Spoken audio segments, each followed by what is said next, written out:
Meekaappiin gara biraa gara biyya keessaa akka hin galle dhoorgameera. Wantoonni garagaraa wanti fuula dibatan dibanni garagaraa akka gara biyyaa hin galle dhoorgameera. Shamarran maal isinii wayyaa?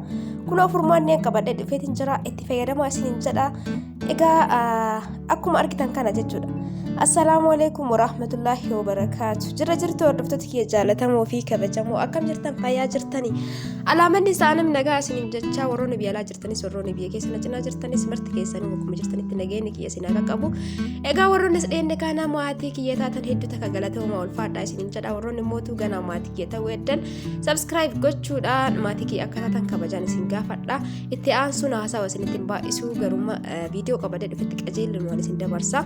Akkuma argitan kan har'aan tana obboleeyyan kiyya baay'een keessaan shifiniinaan fuula nu balleessee hedduu rakkannee jirra furmaata isaa nu himi viidiyoo isaa nu hojjedhu jedhanii tanaan durallee hojjedhee jira garuu hadhallee akka dabalataatti qabadee dhufeetiin jira dafee isinii fiduu dhabuu hiyyaaf dhiifama isiniin jedha. Egaa shifiniinaan warroonni isin rakkise finniis yookaan shifiniinaa yookaan buguriin jechuudha. Egaa maloota garagaraatiin mana keenya keessatti osoo gurta kan deemne osoo waasii takka hin baasiin ofirraa balleessuu dandeenya. Namoonni baay'een shifiniinaa balleessuudhaaf kireemii garagaraa deemanii maallaqa guddaadhaan bituu garuu sun dogongora.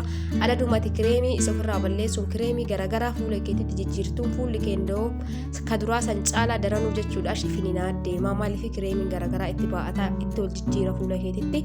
Kanaaf waan san ofirraa dhiisitanii waan mana keessatti argamu dubbisuudhaan itti fayyadamisiin jedha obboleettitiyya. Shifiniina hedduun rakkisee waan hunda yaalee kireemiin hin binne hin jiru waan akka narraan bannee jettee na gaafatteerta keessaanii kuni deebii akkasii ta'u abdiin qabaa maal fayyadamaa akkam godhaa warri jettan jechuudha. Walumaa galatti nama takka lama osoo hin taane wantoota baay'eedhaan fayyadamnee shifiniina kana ofirraa balleessuu dandeenya. Waan salphaa waan mana keenyatti argamu waan uumamaan jiru kan makaa keemikaala garagaraa of keessaa hin qabne jechuudha. Egaa shifiniinaan fuula keenya irratti hubee hedduu takka nama jibbisiisa akkuma argitan kana. Egaa namoonni baay'een immoo shifiniina kana balleessuuf kireemii hedduu birrii baay'een biturra mana keessatti fayyadamtanii ofirraa balleessuu dandeettan. Maal goona warri jettan? Inni tokkoffaa talbaa jeeliin talbaa shifiniinaa balleessuu keessatti waan saayinsiin mirkanaa'edha. Maal gootanii affeeltanii haaluma argitan kanaan keessaa dhimbiibdanii jeelii isaa kan hagin sirri furdatu hin bilcheessan dura jeelii isaa furdistanii eegattan booda akkuma suurarraa argitan kana fuula keessan qulqulluu saamunaan dhiqattanii ni dibattu. Jeelii kana sa'aatii barbaadan ofirra tursiistanii ofirraa dhiqxan jechuudha. San booda waan manaa qabdan ho'i haxaachuun dirqama jechuudha. Egaa kanallee yoo fayyadamtan haala bareedaa ta'een isinirraa balleessa. Talbaan egaa faayidaa hedduu qaba. Rifeensaan jettammoo fuulaaf jettammoo dhukkubbii garaa keessaa dhukkubbii garagaraatiif ni fayyada. Itti aansee mootuu irdiidha. Irdii fuulaa ka ta'uu qaba. Irdii kana irdii jettanii sukkaaraa jettanii timaatima jettanii walitti makuudhaan fuula keessan harka keessan luka keessaniif illee ni ta'a jechuudha. Shifiniina balleessuu keessatti illee gahee guddaa qaba.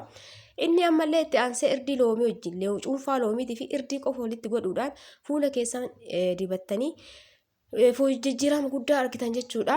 Namoonni baay'een akka suurarraa argitan kana shifiniina ofirraa balleessuu jecha akkanatti dhiibanii keessaa baasanii waan keessa ruusan garuu kun daranuu hin ammeessaa hin jabeessaa akka daddafee shifiniinaan fuula keessan ol fudhatu taasisa.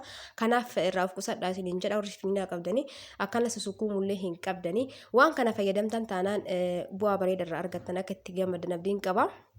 Kanaaf itti fayyadama hundi keessanuu osoo addaan hin kutin guyyaa 3-4 fayyadamtan achi buutee shifiniinaa isiniin jedha. Akkasumas bakka shifiniinaa itti ba'e sunillee isin jalaan gurraachatu jechuudha. Waan kana yeroo fayyadamtanii kan jedhu caalaa immoo isin fayyadamaatiin yaada keessan koomentii jalatti na barreessaa warri isin fayyade jechuudha. Akka isin fayyadu immoo shakkii takkaayyuu hin qabu. Wanni guddaan isinitti agarsiisuudha deemu shifiniinaa guyyaa 3 keessatti achi buutee kan isinirraa godhu maaliin hanqaaquu yookaan killee takka qopheeffattanii meeshaarratti akkuma argitan kana ni cabsitanii hanqaaquu adiifillee boorallee addaan hin baastan akkasumatti itti aansuudhaan irdii fuulaa itti naqxan. San booda wanta lamaan kana qofa sirriitti waliin geettanii fuula keessan saamunaan erga dhiqattan booda dibattan.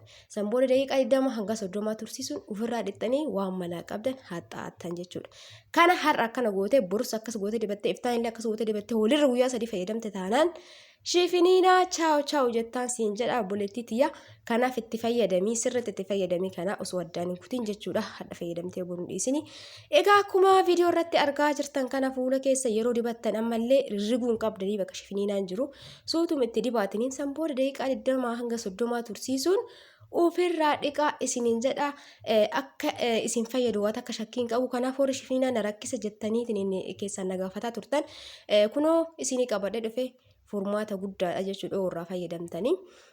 Osoo addaan kuti fayyadamuun garuu dirqama isiniin jedha obboleeyyan kiyya asumaan immoo warri alaarjii killee qabda yoo jiraattan bakka killeessan waan biraa godhaatiin fayyadama isiniin jedha wantoota dura isinii ibsisan fayyadamaa warri alaarjii qabdan jechuudha. Akkana isiniin jedha egaa viidiyoon kiyya kanarraa kana fakkaata viidiyoo biraatiin walitti deebina hanga sitti hundi keessanuu bakkuma jirtanitti fayyaanaa ta'a isiniin jedha viidiyoo kiyya keessa sesseena warroonni haarawaa taatan jechuudha maal hojjetaa jirta simboon jedha keessa sesseena lallaala viidiyoo wal makatee viidiyoo garagaraa isinii qopheessaa jira wanna biyya keessa jiru odeeffannoo ta'e egaa baay'ee isinii hojjetaa jira kanaaf keessa seentanii ilaaluu dandeettanii warri haarawaa taatan jechuudha warri immoo maatii kiyya taatan hedduu galatooma ulfaadhaa isiniin jedha. Egaa viidiyoo biraatiin angolitti deebinutti hundi keessanuu fayyaanaa ta'a horaa bulaa hedduu takkan isin jaaladha isin kabaja fayyaanaa ta'a isiniin jedha bakkuma jirtanitti baay'ee.